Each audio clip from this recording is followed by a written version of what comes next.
اعوذ باللہ من الشیطان الرجیم بسم اللہ الرحمن الرحیم۔ محترم ناظرین، عجائب القرآن کے 7 ایپیسوڈ میں آپ کا خوش آمدید ہے۔ اس ایپیسوڈ میں ہم جانیں گے کہ وہ کون سے پیغمبر تھے جو 100 برس تک مردہ رہے اور پھر زندہ ہو گئے۔ اکثر مفسرین کے نزدیک یہ واقعہ حضرت عزیر بن شرخیہ علیہ السلام کا ہے، جو بنی اسرائیل کے ایک نبی ہیں۔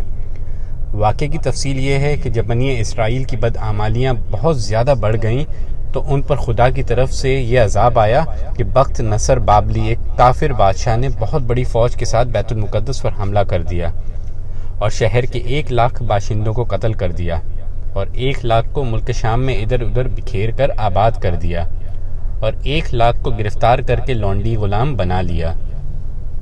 حضرت عزیر علیہ السلام بھی انہی قیدیوں میں تھے۔ اس کے بعد اس کافر بادشاہ نے پورے شہر یعنی بیت المقدس کو توڑ پھوڑ کر مسمار کر دیا اور بالکل ویرانہ بنا ڈالا۔ کچھ دنوں کے بعد جب حضرت عزیر علیہ السلام جب کسی طرح بخت نصر کی قید سے رہا ہوئے تو ایک گدھے پر سوار ہو کر اپنے شہر بیت المقدس میں داخل ہوئے۔ اپنے شہر کی ویرانی اور بربادی دیکھ کر ان کا دل بھر آیا اور وہ رو پڑے۔ چاروں طرف چکر لگایا مگر انہیں کسی انسان کی شکل نظر نہیں آئی۔ ہاں یہ دیکھا کہ وہاں کے درختوں پر خوب زیادہ پھل آئے ہیں جو پک کر تیار ہو چکے ہیں مگر کوئی ان پھلوں کو توڑنے والا نہیں ہے۔ یہ منظر دیکھ کر نہایت ہی حسرت و افسوس کے ساتھ بے اختیار آپ کی زبان مبارک سے یہ جملہ نکل پڑا، یعنی اس شہر کی ایسی بربادی اور ویرانی کے بعد بھلا کس طرح اللہ تعالیٰ پھر اس کو آباد کرے گا۔ پھر آپ نے کچھ پھلوں کو توڑ کر تناول فرمایا اور انگوروں کو نچوڑ کر اس کا شیرہ نوش فرمایا، پھر بچے ہوئے پھلوں کو اپنے جھولے میں ڈال دیا اور بچے ہوئے انگور کے شیرہ کو اپنی مشک میں بھر لیا اور اپنے گدھے کو ایک مضبوط رسی میں باندھ دیا اور پھر آپ ایک درخت کے نیچے لیٹ کر سو گئے اور اسی نیند کی حالت میں آپ کی وفات ہو گئی۔ یہاں تک کہ 70 برس کا زمانہ گزر گیا تو ملک فارس کے بادشاہوں میں سے ایک بادشاہ نے اپنے لشکر کے ساتھ بیت المقدس کے اس ویرانے میں داخل ہوا اور بہت سے لوگوں کو یہاں لا کر بسایا اور شہر کو پھر دوبارہ آباد کر دیا اور بچے کچے بنی اسرائیل کو بلا کر اس شہر کو دوبارہ آباد کر دیا اور ان لوگوں نے نئی نئی عمارتیں بنا کر اور قسم قسم کے باغات لگا کر اس شہر کو پہلے سے بھی زیادہ خوبصورت اور بار رونق بنا دیا۔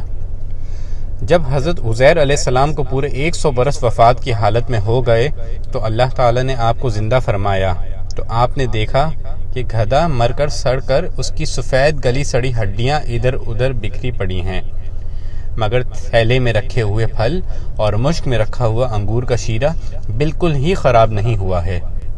آپ حیران ہو کر سوچ بچار میں پڑے ہوئے تھے کہ آپ پر وحی اتری اور اللہ تعالیٰ نے آپ سے دریافت فرمایا کہ اے عزیر، آپ کتنے دنوں تک یہاں رہے؟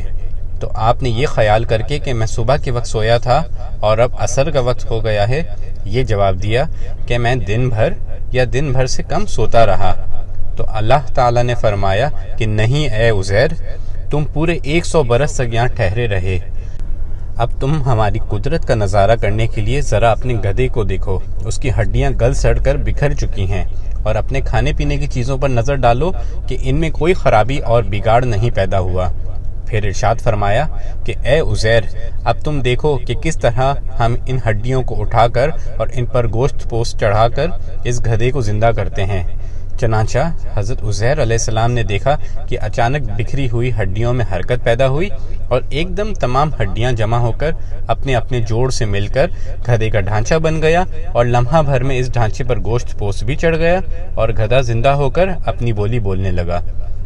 یہ دیکھ کر حضرت عزیر علیہ السلام نے بلند آواز سے کہا، اعلم ان اللہ علی کل شیء قدیر، یعنی کہ میں یقین اور ایمان رکھتا ہوں کہ اللہ تعالی ہر چیز پر قدرت رکھنے والا ہے۔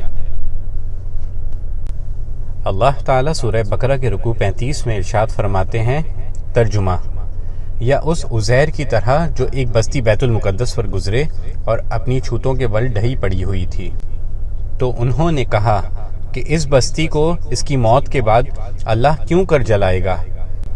تو اللہ تعالیٰ نے انہیں 100 برس تک مردہ رکھا، پھر ان کو زندہ فرمایا۔ اللہ تعالیٰ نے فرمایا کہ تم کتنے دن یہاں ٹھہرے؟ تو انہوں نے کہا کہ دن بھر ٹھہرا ہوں گا یا کچھ کم؟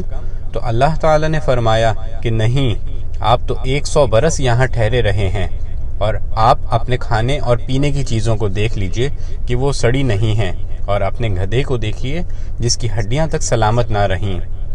اور اس لیے ہوا کہ ہم آپ کو لوگوں کے لیے اللہ کی نشانی بنا دیں، اور ان ہڈیوں کو دیکھو کہ کیونکہ ہم انہیں اٹھان دیتے ہیں، پھر انہیں گوشت پوش پہناتے ہیں۔ جب یہ معاملہ ان پر ظاہر ہو گیا تو انہوں نے کہا کہ میں خوب جانتا ہوں کہ اللہ سب کچھ کر سکتا ہے۔ محترم سامعین کرام، یہ ایک اور بہت بڑی دلیل ہے کہ اللہ کی قدرت سے کوئی چیز باہر نہیں، وہ جب جیسے چاہے بس حکم فرما دے اور وہ چیز ہو جاتی ہے۔ ناظرین، ہمارے اگلے ایپیسوڈ میں ہم جانیں گے کہ وہ کون سے پرندے تھے جن کو ذبح کیا، ان کے ٹکڑے کر کے پہاڑوں پہ ڈال دیے، لیکن وہ دوبارہ زندہ ہو کے اپنے پیغمبر کے پاس واپس آ گئے۔ تب تک کے لیے ہمارے ساتھ جڑے رہیے۔ السلام علیکم ورحمۃ اللہ وبرکاتہ۔